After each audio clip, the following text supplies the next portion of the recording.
You failed, Your Highness. I am a Jedi, like my father before me.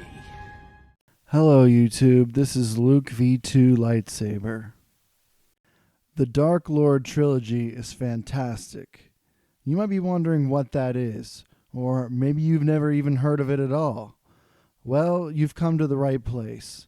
It is a collection of 3 Star Wars novels, all released in 2005. They are Labyrinth of Evil by James Luceno, Revenge of the Sith by Matthew Stover, and Dark Lord, The Rise of Darth Vader, also by James Luceno. Basically, I'm going to be telling you why you need to read these books. Labyrinth of Evil sets up Anakin as a Republic hero, the hero with no fear, as he is referred to throughout the trilogy. Revenge of the Sith, as you all know, is his fall to the dark side, and Dark Lord, The Rise of Darth Vader is essentially just that. He rises from the depths of Mustafar to become the embodiment of fear that we all know. I should preface this video by saying this is Legends continuity, not official Star Wars canon. If you would like more information on Legends canon and my thoughts on Star Wars canon as a whole, consider checking out my video in the description. Just some general info on the Dark Lord Trilogy itself. It's essentially a trilogy within a trilogy, with the middle book of the trilogy, Revenge of the Sith, obviously being the adaptation of the film of the same name, the final film of the cinematic trilogy of the prequels. As you might expect, the Dark Lord Trilogy chronicles the end of the Clone Wars and the final days of the Galactic Republic, the events culminating into the creation of the Galactic Empire. As I said before, all 3 were released in 2005. It was a very special time for me personally, as it probably was among other Star Wars fans too. The Revenge of the Sith film had just come out that summer. While I unintentionally spoiled myself of the ending by playing the PS2 version of the video game, I was absolutely blown away by the film. And at the time, I said it was the best movie I had ever seen. I definitely got surprised looks from my friends at the time and got a fair amount of flack. And I couldn't even properly explain why it was so amazing to me, just that it had great effects and that I knew it was a tragic story. A couple of years later, I looked back and thought to myself, how dumb am I that I could think that this movie was the best I had ever seen? Oh man. Of course, I still really liked it and still really enjoyed it, but I convinced myself that it was just a special effects spectacle and not much more. But looking back once again today to my 13-year-old self, I'd like to think maybe I was actually onto something. It would definitely be safe to say that there are a lot of layers and deeper motifs and metaphors to the film I probably didn't quite comprehend at the time. And a few months after the film came out, I remember going to Borders and seeing The Dark Lord, The Rise of Darth Vader on bookshelves and was just impressed merely by the artwork. He looks very intimidating in his Revenge of the Sith style helmet and garb. Just love how they made him somehow look even more intimidating in that film, and on that cover of that book. While I didn't end up purchasing the book, I did end up buying Revenge of the Sith novelization eventually. Once again, an amazing cover, as are all 3 of these books. I would imagine I would have picked it up at the time and asked myself, I wonder what Anakin was really thinking the moment he turned to the dark side and was named Darth Vader. And I wonder what Count Dooku really thought when he knew he was going to die. Little did I know by picking up the book that day that I would get those questions answered and so many more. And I'm so glad I made that decision, because 15 years later, Colin Stover's work still reads as a masterpiece. Believe it or not, it took me 15 years to finish the trilogy, far, far too long. Essentially what I'm saying is, don't make the same mistake I did, and read these books as soon as you can. And now, Labyrinth of Evil by James Luceno. I have said it many times, you are the most gifted Jedi I have ever met. Thank you, Your Excellency. I see you becoming the greatest of all Jedi, Anakin. Even more powerful than Master Yoda. In true Star Wars fashion, the Revenge of the Sith film release was preceded by a book release. That is Labyrinth of Evil by James Luceno. Per usual, the book was billed as a must-read prequel to the film. Once the book gets going, the premise is very clear. The Jedi must find and capture Darth Sidious. It all starts on Cato Nemoidia. Yes, that Cato Nemoidia, the home of Newt Gunray. Anakin and Obi-Wan are going after him at his fortress, where the Separatists are attempting to evacuate from. The Separatists manage to get off the planet just before Obi-Wan and Anakin can catch them. However, Newt Gunray accidentally leaves behind his Mechno chair, the chair seen in Episode 1. This unravels a chain of events which leads them to confirming their worst fears. Sidious was in fact the Sith Lord they were looking for. Count Dooku seemingly told Obi-Wan the truth about the Sith on Geonosis. Indeed, they would find thousands of star systems were under the Sith Lord's influence. The Jedi make their way through a labyrinth of evil until suddenly Coruscant is under attack. Some of my favorite moments include Obi-Wan having been subjected to a dislocating toxin released from spores, which was basically just a drunk Obi-Wan cutting down 50 or so super battle droids single-handedly. Anakin even jokes that Obi-Wan created a new lightsaber form in his stupor. It's the camaraderie we never quite saw the full potential of in the films, and only later saw in TCW, the Clone Wars animated series. Another favorite moment also involves drinking. Anakin and Obi-Wan are looking for someone with information about the chair, and they realize that they're going to have to go bar crawling to find it. We've all been there, at least I hope you have. There's this neighborhood in my city called the South Side. There's probably like 75 bars on this one long street, and I can imagine Obi-Wan and Anakin just having to stop at every single one of them. That's basically what they had to do in this scene. Here's a quote from it. 4 hours later, half drunk and near frozen, they enter the final cantina. Also, there are quite a few notable Grievous moments in this novel, especially when the general is putting down Newt Gunray. You get the feeling that a lot of Separatists are simply being held together due to the influence of Dooku and fear of Darth Sidious. There are no true allies among the CIS, only allies of convenience. The Grievous backstory is also a particular highlight. Probably my favorite part of the book is when Mace Windu, Shaak Ti, and a character named Captain Dine are directed to follow a lead thanks to information from Obi-Wan and Anakin. They're led to an area of Coruscant called the Works. The Works is the industrial area seen mostly in Attack of the Clones, in which Dooku meets Palpatine following the Battle of Geonosis. It's gritty, crime-ridden, the perfect place for a Sith Lord. They enter Palpatine's lair and eventually are led to a massive system of tunnels, the titular Labyrinth that leads to 500 Republica, a large apartment complex housing the most powerful, wealthy, and influential citizens of Coruscant, including most of the senators. After many literal twists and turns, the Jedi are forced to break off and defend Coruscant, while Dine and others press on. It leads to a truly haunting conclusion. For me, it's Palpatine's book. It truly shows his sinister and calculating nature, something that we only get a small glimpse of in the films. And here too, it's only in spurts, but when you get a taste of it towards the end, it leaves you pretty floored.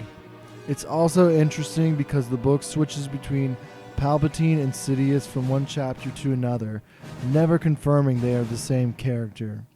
We as readers of course know he is one and the same. The first time Palpatine was confirmed as Darth Sidious in the books was in Labyrinth of Evil's sequel, The Revenge of the Sith novelization. Just thinking about Palpatine lurking in the shadows one moment and hurrying up to get to his office the next is fascinating and highly entertaining. He seamlessly switches identities back and forth on a dime, and the Jedi are none the wiser that their man is right under their nose. The added element of Palpatine's quick transitions from good to evil really builds the perfect amount of tension right before the Battle of Coruscant. And a note on the battle itself, we get some great action with Mace Windu, Shaak Ti, Grievous, and many others. Overall, it's a good start to the trilogy and pretty much takes you right up to Revenge of the Sith. It's also worth noting that although this does share similar details with the 2003 Clone Wars series, some of the details are ultimately different, especially the invasion of Coruscant. And moving on into the second book of the trilogy, we have The Revenge of the Sith novelization by Matthew Stover. You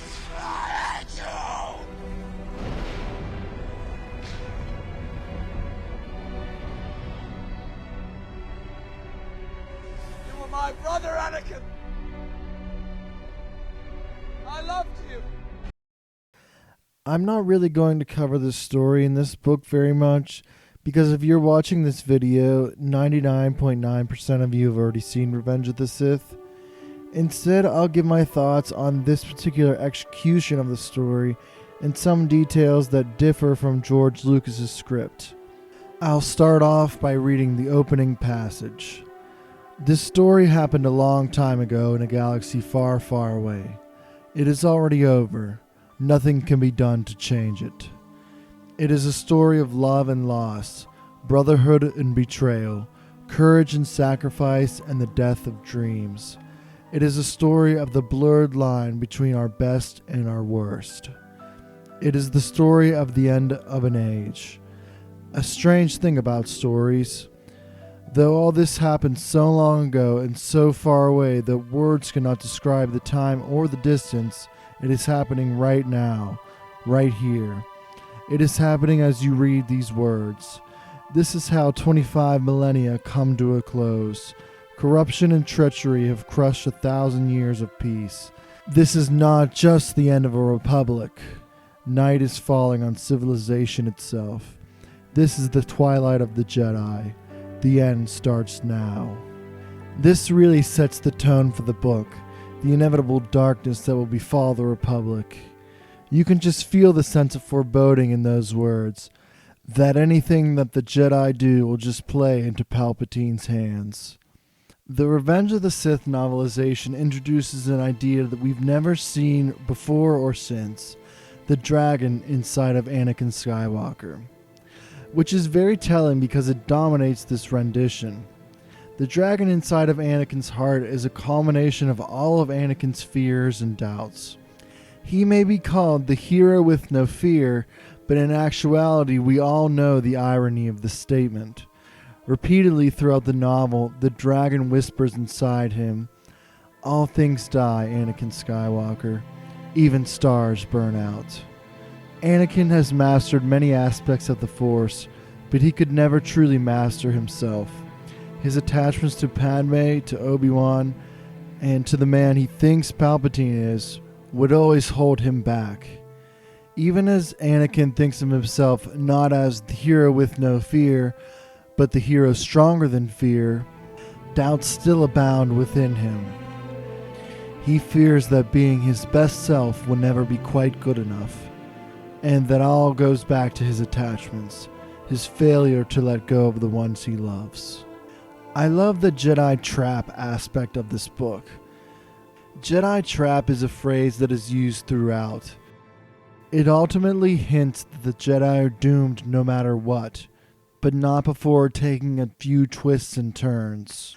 I'm going to spend a fair amount of time here because it's sort of a lengthy chunk of the early chapters of the book, and this part is kind of indicative of just how far Anakin and Obi-Wan have come in their training and their experience in the 3 years since the Clone Wars have begun. This sequence begins in Chapter 2, with Palpatine talking to Count Dooku about the coming duel on the Invisible Hand. The plan is that Dooku is to kill Obi-Wan and get captured by Anakin. Palpatine would make Anakin submit to the dark side, and they would dispose of Obi-Wan, despite Dooku's protestations to try to turn him. I found it interesting that Dooku feels a connection to Obi-Wan because he was trained by Qui-Gon, who in turn was trained by Dooku himself. So Dooku almost sees him as sort of a grandfather figure in a way to Obi-Wan. In his mind, Dooku only saw it going one way, which was the way Palpatine had set it up. That was the Jedi trap. The duel opened just as he had anticipated. The two Jedi were intentionally lining up as they did on Geonosis, with Kenobi utilizing the Ataru style and Anakin opening with Shien. After some back and forth dialogue, Kenobi says, "Surrender, you will be given no further chance." Dooku replies, "Unless one of you happens to be carrying Yoda in his pocket, I hardly think I shall need one." Very indicative of his thoughts on the coming duel, which is easily the longest duel in the entire novelization. After toying and sparring with the Jedi, Dooku began to grow impatient and sought to end the conflict. However, he failed to understand what lied right in front of him. All of a sudden, out of nowhere, Anakin's blade became blue lightning, whirling and nearly killing Dooku. The battle went on, and Dooku lost more ground. It was no longer a sparring match. Over the course of the battle, he realizes that he had been suckered. Anakin was a master of Gemso, which is the lightsaber form characterized by heavy power blows and following defense with immediate counterattack. Anakin was the finest practitioner that Dooku had ever seen. And further still, Dooku quickly realized Obi-Wan was a master of Surisu, also known as the resilience form. It emphasized defense and outlasting your opponent, waiting for your opponent to make a mistake, and then striking. This proved to be the real Jedi trap. Anakin and Obi-Wan were two of the finest lightsaber duelists of the age, and Dooku was duped into thinking they hadn't progressed in the time that he had last dueled them. Obviously, we know how the duel ended up finishing. Dooku managed to subdue Obi-Wan for a time, but ultimately fell to Anakin. The main difference in the novelization being that Dooku actually pled to Palpatine to let him live. Dooku could have revealed Palpatine's true identity, but seemingly played along and kept to character. By this time, Dooku knew his time was done, and his words were formality. Treachery is the way of the Sith. And of course, we actually see the Jedi trap referenced again later, this time in the context of the end of the Clone Wars. Quoting the book, "By fighting at all, the Jedi lost." End quote. Over the 1,000 years since the disappearance of the Sith, the Jedi became peacekeepers. By the Clone Wars, they were in a position they were not adequately set up to handle. Being a book, the novelization makes it easier to explain Anakin's turn to the dark side. The dragon aspect, as explained before, conveys Anakin's fears of losing the ones he loves most, Padme most of all.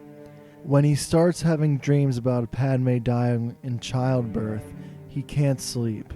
The little sleep he gets is filled with visions of his wife dying. Anakin becomes exhausted and exasperated. He cannot even think clearly. All he wants to do is sleep peacefully, knowing his wife would be safe from certain death. It comes to dominate his thoughts. The dragon starts to take over. Once the chance to become a master was a reality, thanks to Palpatine, he would have access to the restricted archives in the Jedi Temple. In Anakin's mind, it would have allowed him to learn ancient Jedi and Sith teachings that would help him save Padme. It's doubtful that this would have even helped the situation, but it's clear that this was just another thing Palpatine used against him. These examples are why this more detailed version of Anakin suits the character a lot more. In general, many fans struggle with the nature of Anakin's turn to the dark side. I think this book does a great job in justifying his thinking and explaining exactly what is going on inside his head. There are a few other notable differences between the film and the novelization. There is no mention of the Battle of Kashyyyk in Stover's adaptation. Also, there is no real larger coverage of Order 66 around the galaxy, only Obi-Wan and Anakin's perspective. We do get the scene with Bail Organa going to the temple, one of the best scenes ever, might I add. I love Bail Organa. Anyway, in this version they actually try to kill him. The clones say to leave no witnesses after the young Jedi is killed, but of course Bail is still able to speed away. And Obi-Wan still gets shot down as shown in the film. There's a myriad of small other changes we see. Just one last one is that Palpatine is happy that Yoda came to fight against him. He's relishing the opportunity, as opposed to the film, which shows Palpatine shying away from the fight at first and only reveling in it later. Overall, I think this book actually enhances the film. If you read this book and then watch the film again with it in its context, it makes Anakin's turn much more believable, as I said before. His turn to the dark side always worked for me personally, but I think in general people are quite critical of it. Anakin's internalized feelings were difficult for Lucas to convey on screen at times, but in the form of a novel, Stover was able to execute it pretty flawlessly. Ultimately, I love the film. It's a 10 out of 10 for me, but Stover's able to turn up to 11. It's that good. And finally, we move on to Dark Lord, the Rise of Darth Vader. What have I done?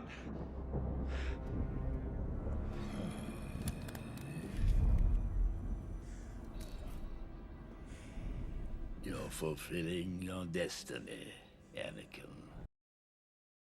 While Dark Lord, the Rise of Darth Vader is definitely quote-unquote Vader's book, it does spend a whole lot of time focusing on other characters, and those are Roan Shrine and Oli Starstone. It's sort of interesting because Darth Vader is kind of the anti-hero of the book. He's not exactly like a protagonist, but he's not exactly the antagonist either. I personally think the moniker anti-hero fits Vader much better in this book. Roan Shrine is essentially the protagonist of the book, with Oli being the secondary main character, and like I said, Vader's mostly anti-hero. It opens with Roan, Oli, and Oli's master leading an attack on separatists in the Outer Rim sieges at the end of the Clone Wars. But this is when Order 66 happens and all hell breaks loose. In this Legends continuity, the clones had more free will and did not have chips implanted into them, as seen in TCW. You can probably guess where I'm going with this. Roan and Oli's clones let them walk free. The clones were conflicted about killing their Jedi compatriots, and a short standoff resulted in the clones giving their Jedi counterparts a head start before attempting to hunt them down.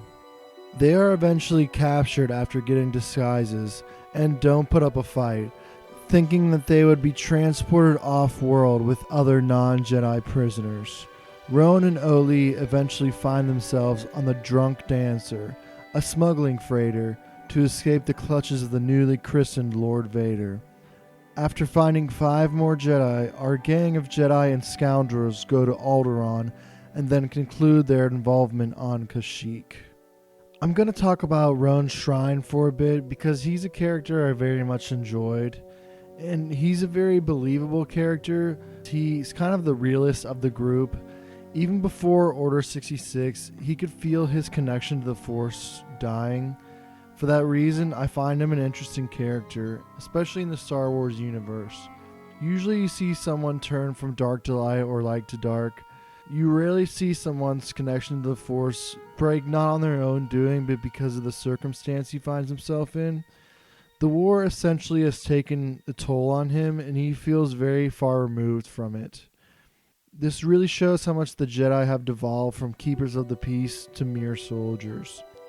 Due to this broken connection and losing faith in what the Jedi stood for, he sort of gives up leading the group and allows Oli's enthusiasm and force of will to lead. And Oli is in stark contrast to Roan. He has kind of lost his place in the galaxy and isn't sure where to go, and understandably so in the aftermath of Order 66. An unexpected path presents itself to Roan and forces him to make a choice. I won't elaborate on this too much because I want you guys to all read it, but he does have a couple run-ins with Darth Vader, and the last being the climax of the book on Kashyyyk. Roan's words and actions at this part of the book made quite an impact on me. Roan knows the war is over and lost, and yet manages to find solace in that fact. I won't say more to avoid spoilers, just know that it's a very satisfying conclusion. The Jedi realize that in order to survive, they must align with the thinking of Yoda and Obi-Wan at the end of Revenge of the Sith. More spoiler territory here, but the epilogue pretty much makes it all worth it. Not that the ending of the book isn't good, but those last few epilogue chapters really make this book for me. I'm just going to leave it at that. Another thing of note that really sticks with me after this read, the cameos. The scenes with Bail Organa and Mon Mothma are a welcome surprise.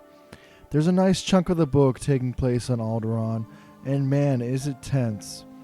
Darth Vader even makes an appearance at Bail Organa's castle, so you could understand how that would create some problems for Bail.